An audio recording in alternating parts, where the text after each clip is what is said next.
Good morning to all of you and welcome to SKG Current Affairs classes. I hope all of you are fine. आज की class का topic है 14 जून 2022 से related important questions. अगर आज की video अच्छी लगे तो kindly like and share the video, subscribe the channel, also press the bell icon. तो चलिए आज की वीडियो स्टार्ट करते हैं। सबसे पहला क्वेश्चन है, अगले 5 वर्षों 2023 से 27 के लिए IPL इंडियन प्रीमियर लीग के टेलीविज़न प्रसारण अधिकार किसने जीते? तो आंसर है डिज्नी स्टार।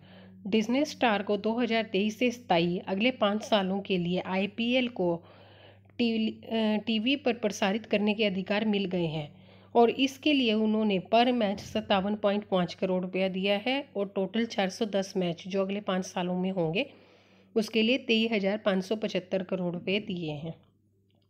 इसी तरह से डिजिटल राइट इंडिया के लिए है जो वो किसको मिले हैं? रिलायंस इंडस्ट्री कंट्रोल्ड वायाकॉम 18 को पर मैच 50 करोड़ रुपए में और टोटल उनको 5 साल के लिए 20,500 करोड़ रुपये देना होगा। प्रेसिडेंट कौन है BCCI के? सौरव गांगुली। और BCCI के सेक्रेटरी कौन है? J. अमित भाई शाह। BCCI की फुल फॉर्म क्या है? The board of control for cricket in India. अगला क्वेश्चन है, हाल ही में BCCI ने किसकी मासिक पेंशन में बढ़ोतरी की घोषणा की है?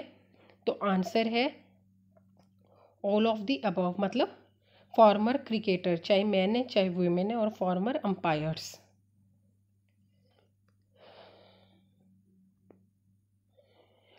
इससे क्या होगा? इससे लगभग 900 पर्सनल है जो क्रिकेट से रिलेटेड उनको बेनिफिट होगा और 75% से ज़्यादा ऐसे हैं जिनकी जो पेंशन है वो 100% से बढ़ जाएगी।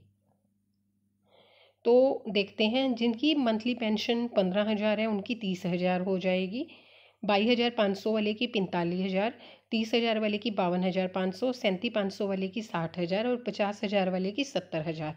और ये जो पेंशन है, ये जो इंक्रीज़ है, ये कब से एप्लीकेबल है? 1 जून 2022 से।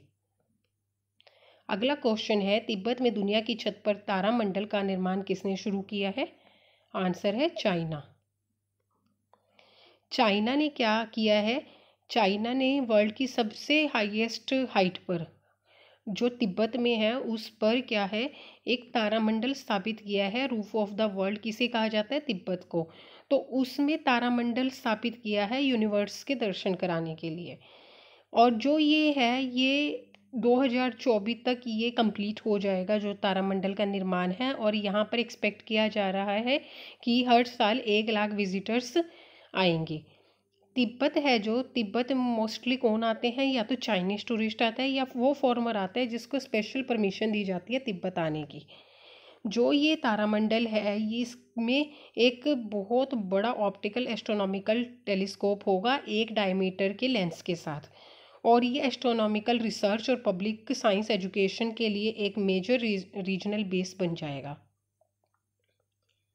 अगला क्वेश्चन है, भारतीय नौसेना ने किस देश की नौसेना के साथ अरब सागर में 11 दिवसीय संयुक्त अभ्यास शुरू किया? तो आंसर है इंडोनेशिया।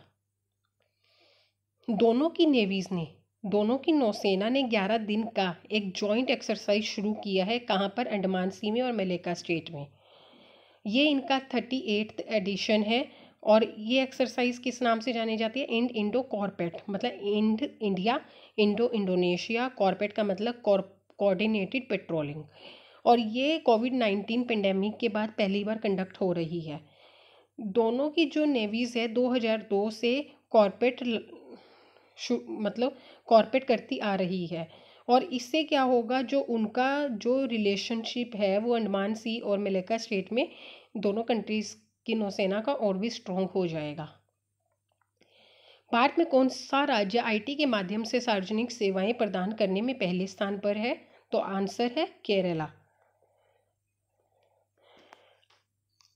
NESDA मतलब e governance service delivery assessment के अकॉर्डिंग केरला पहले नंबर पर है। केरला के CM कौन है? पिनाराई विजयन। और NESDA की रिपोर्ट है जो वो किसकी है, किसने सबमिट की है? DARPG ने, जो सेंट्रल गवर्नमेंट का एक डिपार्टमेंट है।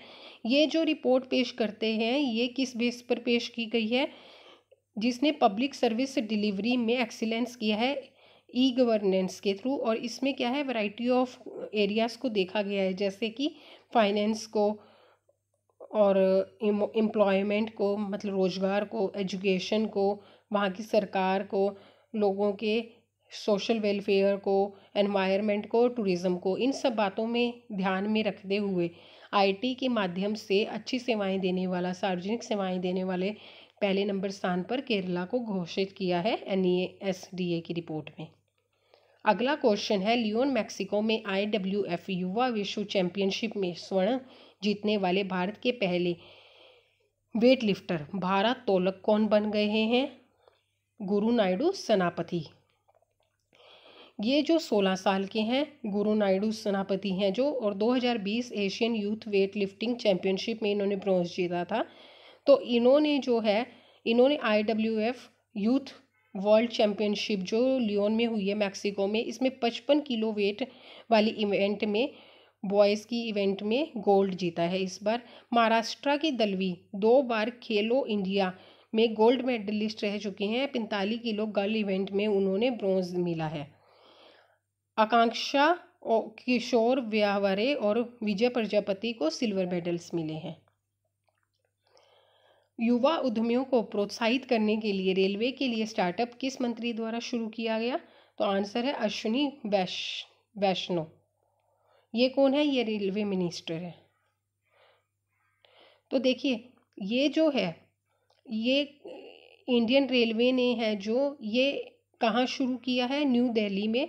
और किस लिए शुरू किया है? ताकि यंग एंटरप्रेन्योर हैं जो जवान उद्योगशाली हैं, उनको एनकरेज किया जा सकते हैं कि वो रेलवे से रिलेटेड अपने नए आइडियों और इनकी इम्प्लीमेंट करने के लिए आगे आएँ। इसके लिए रेलवे मिनिस्ट्री का ये कहना है कि वो स्टार्टअप्स को ज़रूरत क्या होगी कि वो जो 11 आइडेंटिफाइड प्रॉब्लम्स है रेलवे से रिलेटेड, उनमें से किसी एक का कम से कम सल्यूशन एक का तो दे पाएँ। और इसके लिए सेंटर ने एक पोर्टल भी लॉन्च कर दिया है। और इंडियन रेलवे का कहना है कि वो as a seed money startup में 1.5 करोड़ रुपया लगाएगी, और जो कि आगे जाके अगले स्केल पर 3 करोड़ भी की जा सकती है। अगला क्वेश्चन है, नवीनतम ICC ODI रैंकिंग में किस देश ने भारत को पीछे छोड़ दिया है? तो आंसर क्या है?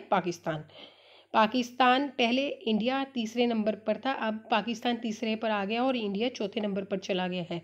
सबसे ऊपर न्यूजीलैंड है, दूसरे नंबर पर इंग्लैंड है और ऑस्ट्रेलिया तीसरे नंबर पर है। अगला क्वेश्चन है, अंतर्राष्ट्रीय एल्बिनिज्म जागरूकता दिवस हर साल किस दिन मनाया जाता है? तो इसका आंसर है 13 जून। देखिए, एल्बिनिज्म क्या होता है? एल्बिनिज्म होता है रंगहीनता। इसमें आपके बॉडी के पार्ट या आँखों को ऐसा मतलब प्रॉब्लम हो जाता है कि अगर आप रोशनी में जाएंगे तो आपको थोड़ा सा ढंग से नहीं दिखता। एल्बिनिज्म एक तरह की रेयर जेनेटिक हेल्थ कंडीशन है।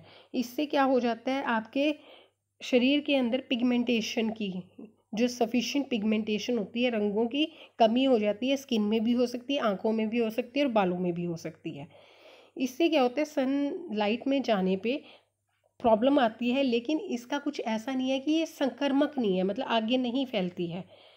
और ये जो दिन है ये क्यों मनाया जाता है? ये दिन इसलिए मनाया जाता है कि एल्बिनिज्म जिन लोगों को है उनको उनके राइट्स के बारे में, ह्यूमन राइट्स उनके भी इक्वल है, वो किसी से कम नहीं है। और ये लोगों को उनकी हेल्थ कंडीशन के बारे में जागरूक करने के लिए इस दिन को मनाया जाता है। और इसका थीम है united in making our voice heard. इसका मतलब है कि सारी जगह यूनिटी की भावना फैलाना और जो एल्बिनिज्म वाले लोग लाइफ जी रहे हैं उसके बारे में लोगों को जागरूक कराना, लोगों को एहसास दिलवाना कि वो किसी भी तरह से और लोगों से डिफरेंट नहीं है। ये सबसे पहले दिन कब मनाया गया था? 2015 में। अगला क्वेश्चन है, भारतीय परिस्थितियों के लिए विशेष रूप से डिज़ाइन किए गए प्रोस्थेटिक लेग को किसके द्वारा विकसित किया गया है?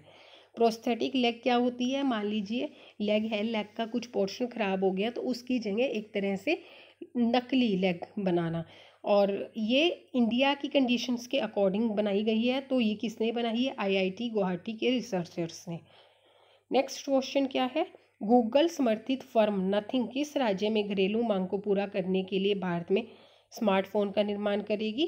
तो आंसर है तमिलनाडु। कहाँ करेगी? तमिलनाडु में। और नेक्स्ट क्वेश्चन है, रिसेंटली हाल में ही किस राज्य की विधानसभा ने मुख्यमंत्री राज्य संचालित विश्वविद्यालयों का कुलाधिपति बनाने के लिए विधेयक पारित कर दिया? तो आंसर है वेस्ट बंगाल ने। वेस्ट बंगाल में हाल में ही क्या किया है, जो स्टेट रन यूनिवर्सिटीज़ हैं उनके चांसलर को, चांसलर वैसे कौन होता है? गवर्नर होता है, लेकिन इन्होंने सीएम को ये पावर देने के लिए हाल में ही बिल पास कर दिया है। Thank you friends.